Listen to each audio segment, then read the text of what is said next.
on DD India.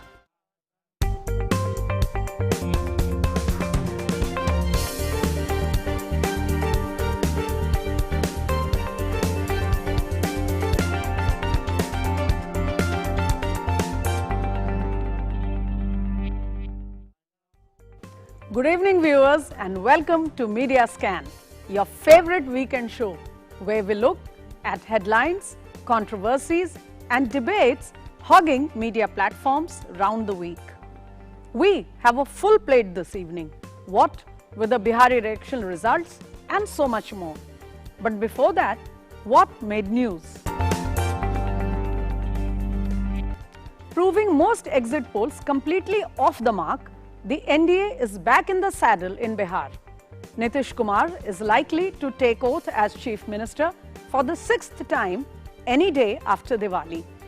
The BJP has also made substantial gains in all the by-polls and bagged 40 out of 56 seats across 11 states. So, what went wrong with the exit polls and who were the silent voters in Bihar? We will discuss all this in our show in just a few moments. Government of India announced a slew of measures this week in the third tranche of the Atmanirbhar Bharat Abhiyan to hasten up economic activity and generate jobs.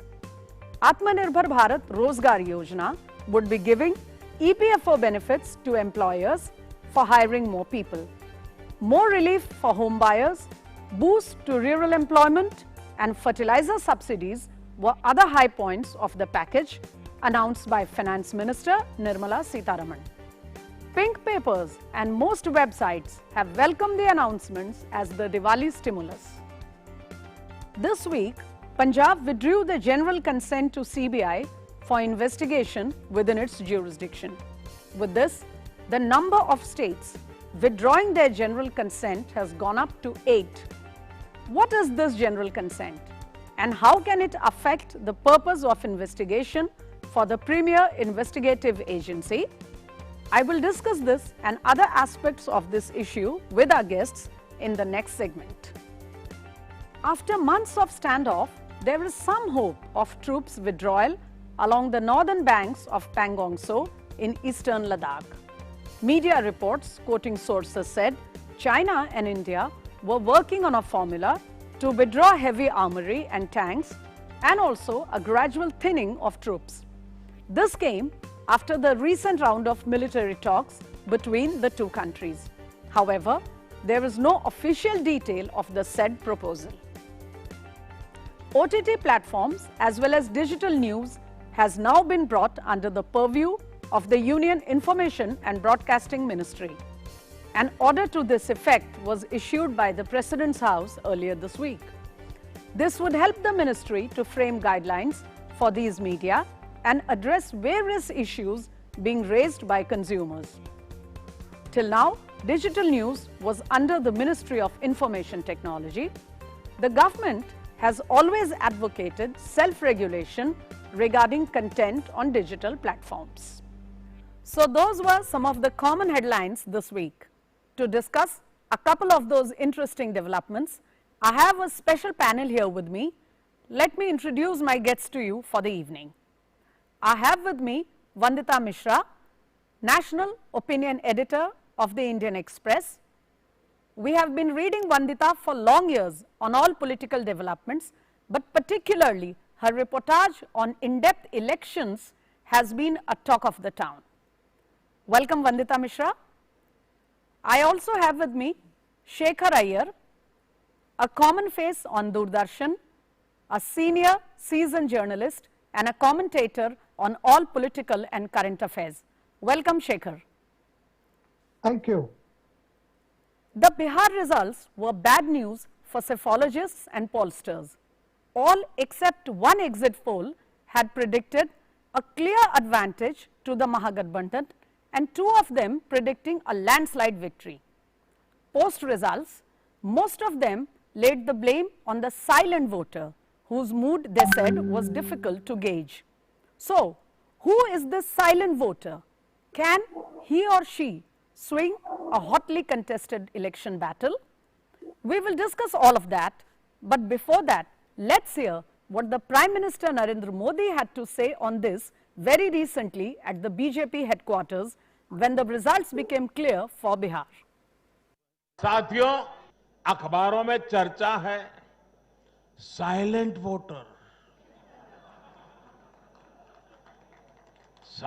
Voter अब उनकी गूंज सुनाने लगी है। BJP के पास silent voters का एक ऐसा वर्ग है जो उसे बार बार वोट दे रहा है, निरंतर वोट दे रहा है। ये साइलेंट वोटर्स हैं देश की माताएं, बहनें, महिलाएं, देश की नारी शक्ति। ग्रामीण इलाकों से लेकर शहरी इलाकों तक महिला वोटर ही भाजपा की सबसे बड़ी साइलेंट वोटर का समूह बन गया है। So that was the Prime Minister on the silent voter as we were just discussing. To go on with the discussion, I want to first ask Vandita Mishra here. Vandita, we read your dispatches from Bihar, particularly on those voters who were definitely having a sense of fatigue or perhaps even anger against the NDA government and Chief Minister Nitish Kumar. But you wrote very clearly they were not very sure about the alternatives on the table. My first question to you is, why do you think the silent voter, if that is the right word, why did the exit polls, the psephologists get them wrong in factoring them in their calculations? Thank you, Smita. It's good to be here. I really don't agree with this formulation of the silent voter. See, it suits the Prime Minister to talk about it and to then say that the silent voter is women. It's a good strategy for the BJP going ahead to project itself to the constituency of women if it thinks there is one. But and for the exit pollsters, this is a cop-out and an alibi. It is simply that the exit polls have not done their job. They have to sit and look at their own questionnaires, at their own methodology, instead of now blaming it on the voter, saying that it's the voter who didn't speak, which is why we didn't catch. So it's a complete alibi and a complete cop-out for the exit polls. For the Prime Minister, it's a good strategy looking ahead for the BJP to build on a constituency. But I really do not think there was any silent voter that was at work in this election. All voters are willing to speak. You have to reach out to them. And when I was traveling, it seemed clear to me, as you said, that there was a lot of anti-incumbency against Nitish. There were a range of issues on which the voters were unhappy with the Nitish government and were now speaking up, because I have been covering Bihar elections earlier. And I can tell you that in the last election, which was 2015, in the one previous to that in 2010, there was a completely different way in which the voters spoke about the government and about Nitish Kumar. Right. This election was very different. So as I was saying, that the silent voter formulation is strategically a savvy one for the BJP, but otherwise for the exit polls, it is a complete cop-out. But it was clear on the ground that there were voters who were very unhappy with Nitish Kumar. But it was equally clear to me that at least that this vote was not, this unhappiness with Nitish Kumar was not adding up to a vote for Tejasvi Yadav. Okay, thank you for that. And I want to take up with Shekhar exactly from where you left off, Vandita. Shekhar Iyer, I am coming to you. Vandita clearly does not agree with the formulation of silent voter, and perhaps it might happen that we only see what we want to see. So taking off from that, my question to you is the benefits, the social welfare schemes, the direct benefits in terms of various facilities, infrastructure development, law and order, benefits and relief measures during the COVID period on the one side, Jungle Raj and fear of a law and order situation not conducive to growth coming back to the state, Do you think which of these was the most telling factor when this silent voter might have gone to vote, whether it was the women and the men from the extremely backward castes, other deprived segments, most particularly the women? No, whether it is silent voter or whether it is a very vocal voter. See, normally what happens in a state like Bihar, which is very politically very conscious and very sensitive, one always finds what the people are telling you as the reporter goes about trying to find out is not necessarily what they have in mind or what they would like to disclose, because there is still a tendency in a state like Bihar, or for that matter any other state, where the battle of fierce and the contest is also very close. The person whom the reporters interview will not be telling actually what is on their mind, because when they speak to a reporter, there are also bystanders. Correct. So there is always a sense of apprehension that they do not say anything that probably will result in some consequences for the person who is speaking.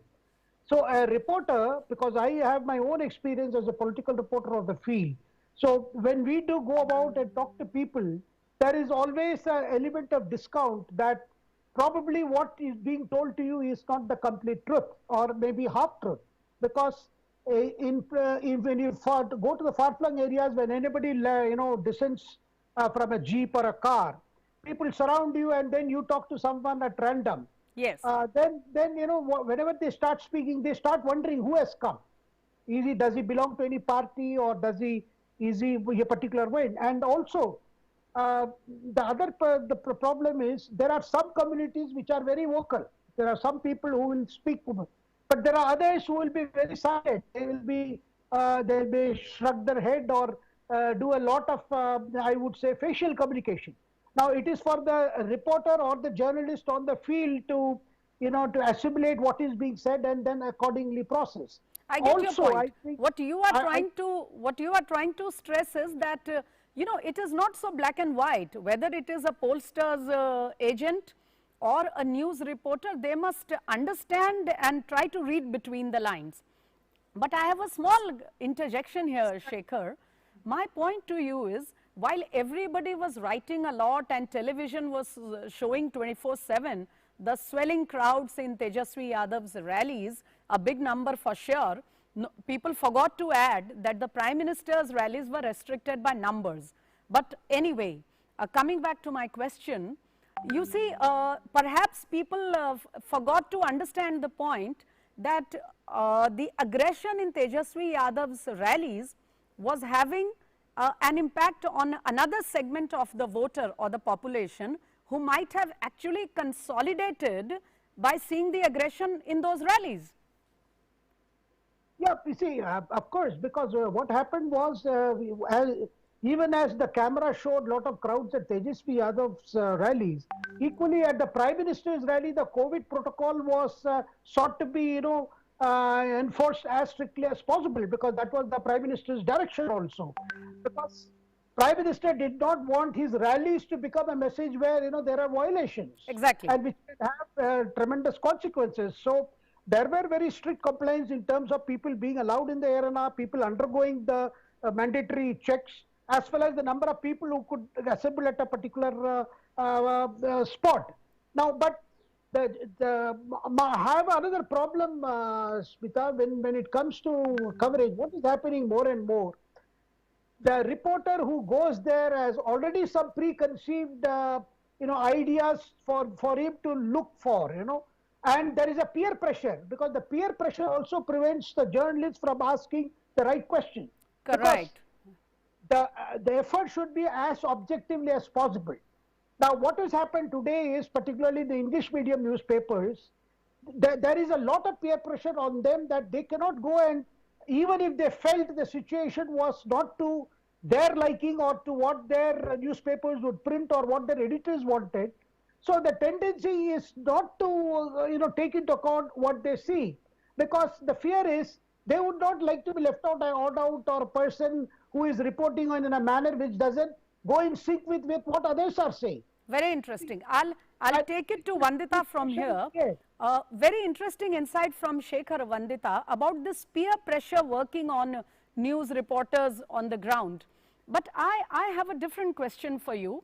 Since this is media scan, we focus primarily on the media. But there was one angle which has caught my eye, and that is, while women voters have pipped men in this election, and from the data that I can see, the number of women voters kept going up as the phases progressed, you know. But my question is, despite such a huge number of women coming out to vote even in a pandemic, the number of women elected or even those who were fielded is really something to be disappointed. Why is this winnability criteria always going against women within the party forum? This is a problem of our political parties. And in fact, even though Nitish Kumar is considered to be ahead in terms of the woman vote, Yes. his own party has not made that connection between empowering women at panchayat level to empowering them at the level of the state assembly. You know, the dots have not been joined from the 50% women representatives that are now elected through panchayats to giving them tickets for the state assembly at the upper level, at the higher level. So it's not as if this new leadership that actually Nitish Kumar has been instrumental in creating has been empowered to take the next step. His party has not come forward and done that either. Right. So, though it is marginally better than the others. So yes, you are absolutely right that even as women are turning out more to vote and they are making their presence felt as voters, they are not being given the next opportunity, which is to be representatives at the upper levels of government. And they are still dependent on the quotas that, you know, Nitish Kumar has done in Bihar and several other states have done at the panchayat level. But parties have refused to take the next step, and they cite winnability, but I do not see why, and there are no studies that tell us that women are less winnable than the men. It's just this is a male bias. We have a male dominated politics, and there has to be a breakthrough at the level of party organizations. Precisely.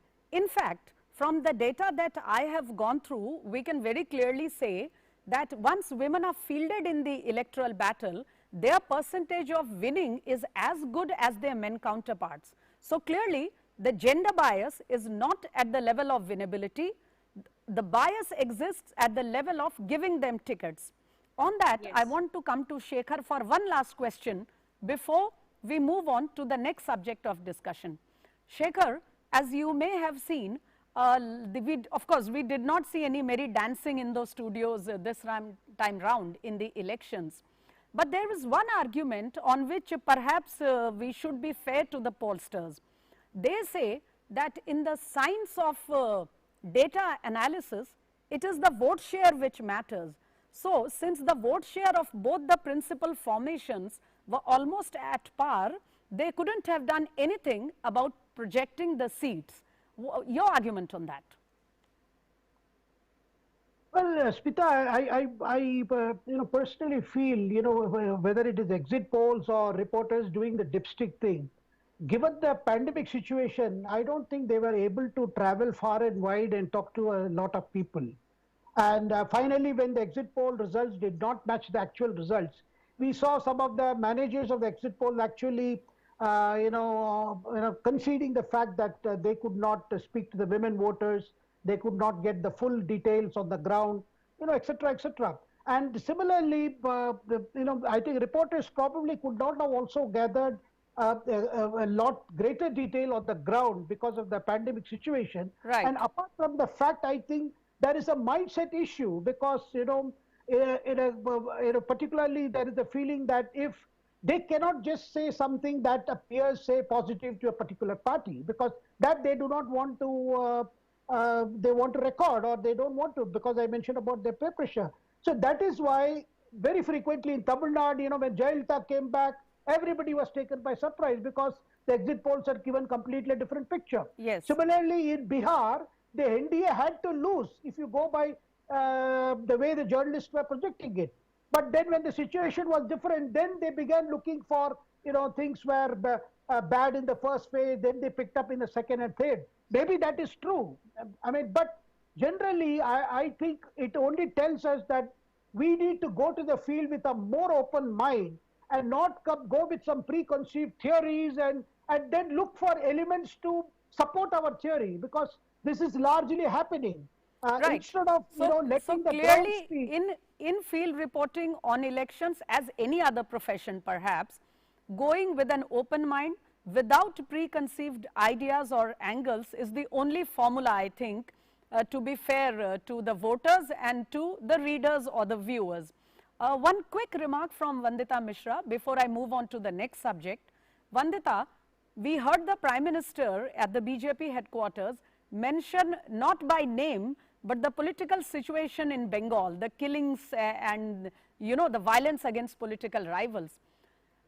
Seeing the pandemic situation and the good voting in Bihar, what kind of a message do you think this Bihar election gives to other states which are scheduled for polls early next year? Yeah, so Smita, traveling in Bihar this time, seeing an election, covering an election amid the pandemic, I can tell you one thing. It was tremendously reassuring to see that politics is still a touchy-feely business. It was not as if the whole of the campaign or the outreach by political parties had moved to the digital sphere. It was still candidates, politicians putting themselves out there, and so did the voters. So voters flocked to rallies as well. Now there is an argument there that I think people were too uncaring about the virus, and I think that they may all have exposed themselves to greater degree of danger because of the pandemic. Yet, looked at it from the other side, I think the enthusiasm for politics, for elections, got the better of the pandemic in Bihar. That brings me to the next topic of discussion this evening.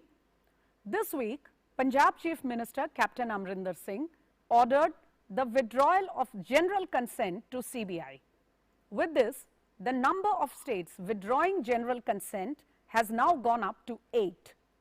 The Central Bureau of Investigation is governed by the Delhi Special Police Establishment Act. This act mandates that the CBI must have the consent of any state before proceeding to investigate a case in its territory. This is unlike the other central agencies such as the National Investigation Agency, NIA, etc. So, states usually give a general consent in order to facilitate the CBI teams to work within their state area.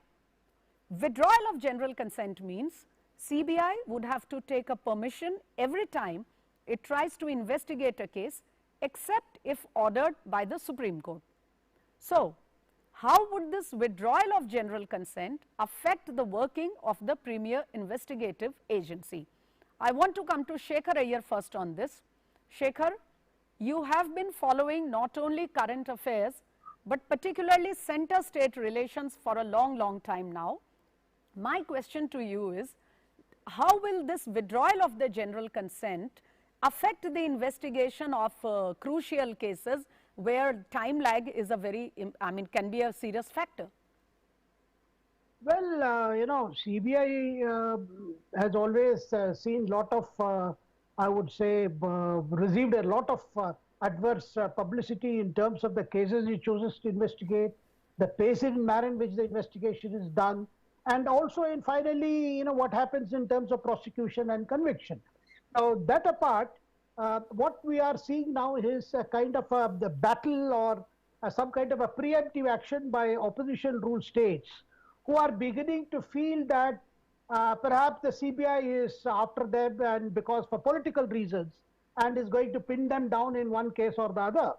But there are some cases where we are seeing, for instance, say in Kerala, the gold smuggling case. Yes. Now, the gold smuggling case started out of gold arriving through the diplomatic channel and being unchecked, and finally the customs happened to seize a particular consignment which was booked by an embassy belonging to a Gulf country, And then, it was traced that the people involved in this had close links to bureaucrats in the Kerala Chief Minister's office. And subsequently, we have seen that the matter further opening up. And today, I hear that Kerala's CPM State Secretary has resigned because his son has come under the scanner.